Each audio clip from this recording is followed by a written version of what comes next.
Hey everybody, welcome back.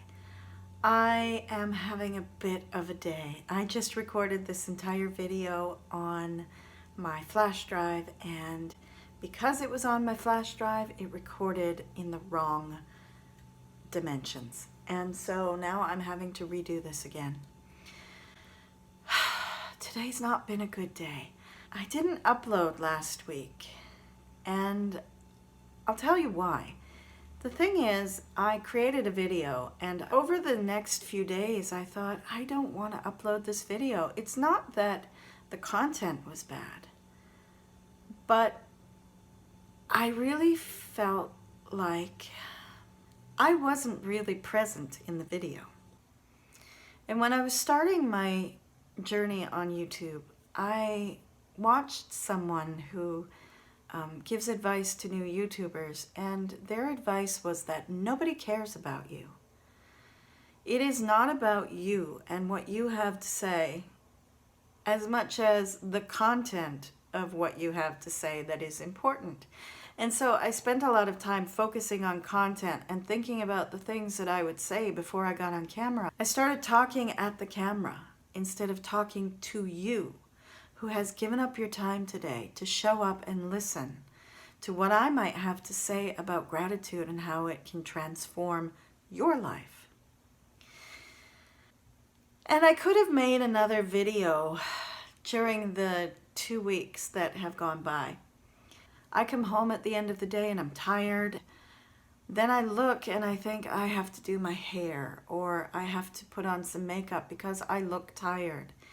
And I'm going to let you in on a secret. I don't wear makeup, and I never have. I do like to wear a little bit of lipstick and maybe some mascara, and on bad days when I was younger, I would wear a little bit of under eye concealer. But the thing is, I have not been well, and I ended up in the hospital last year. I don't look fantastic, and I would have to put on a lot of makeup to hide that. And there's a lot of women out there who love to wear makeup and it makes them feel good, and I celebrate you. I wish I knew how to apply makeup and make myself look good and feel confident. But actually, I feel less confident when I put on makeup because I don't really know what I'm doing. And I feel less authentic as well. Because until now, the only time that I would wear makeup was when I was going in for a job interview and I wanted to play the role of the person that could do that job. Now, this is not a job interview, and I'd really like it to be just a conversation between us, although of course it's not a conversation. I'm speaking, you're watching, and then you comment in the comment field. But I'd like it to feel that way. And for me, coming home and doing myself up makes me into somebody I'm not.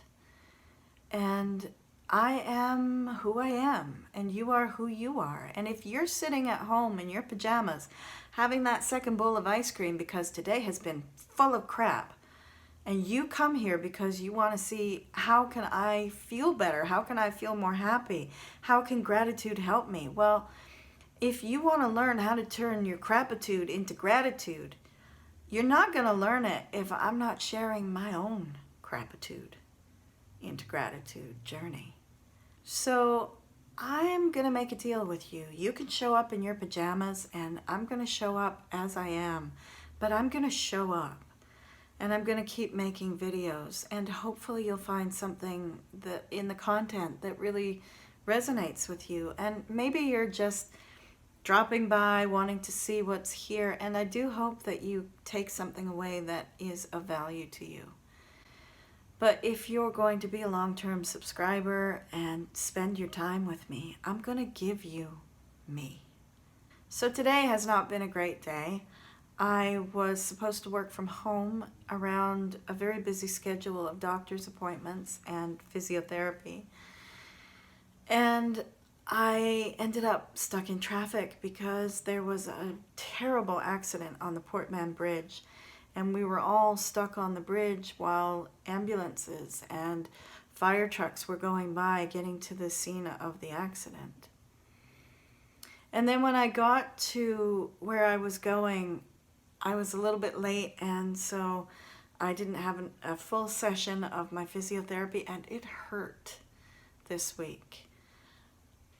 We did a full assessment of the areas that I had injured last year, and it hurt to have all of these parts worked on. And I had a piece of art that had been in a show in an art gallery, and I decided when I picked it up to go to its new home that I wanted to have a fine art scan done of it and some prints, some G-clay prints done.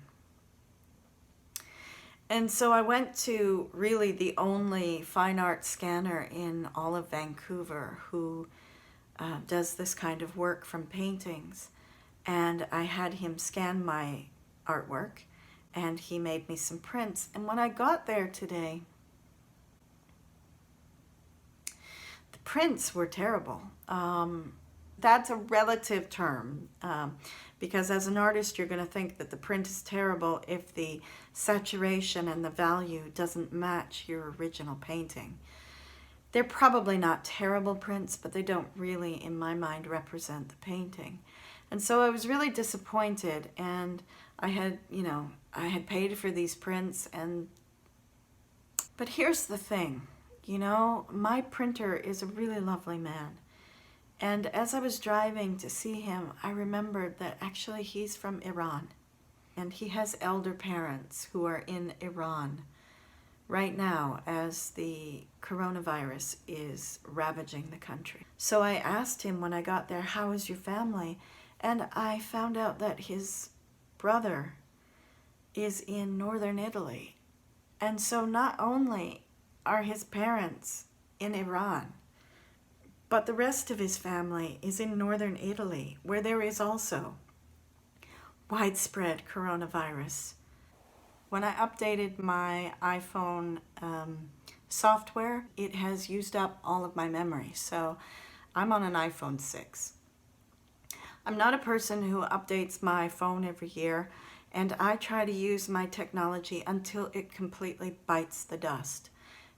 I have been known to have gaffer tape on a laptop. And the reason I do that is because inside every bit of technology, whether it's your television or your phone or your computer, anyways, these kinds of technologies, there is coltan. And that mineral is mined as part of the conflict in the Congo. And I don't want to use any more coltan than I really need to. So I do beg your forgiveness that sometimes I'm going to be doing this in 2 or 3 chunks, and you're going to get edits with me being further and closer to the screen, and it's just going to have to be as it is. At least until I can figure out whether I can use my camera to do this. And I haven't been able to figure that out yet. I'll get there. I'll get there. So in any case, today has not been the best day in the world for me, but I would venture to guess that for many of you out there, today hasn't been the greatest day for you either. I am certain that many of you are afraid about this whole coronavirus thing, and that perhaps you have, some money invested in the market and you've seen your value of your shares drop considerably in the last couple of weeks.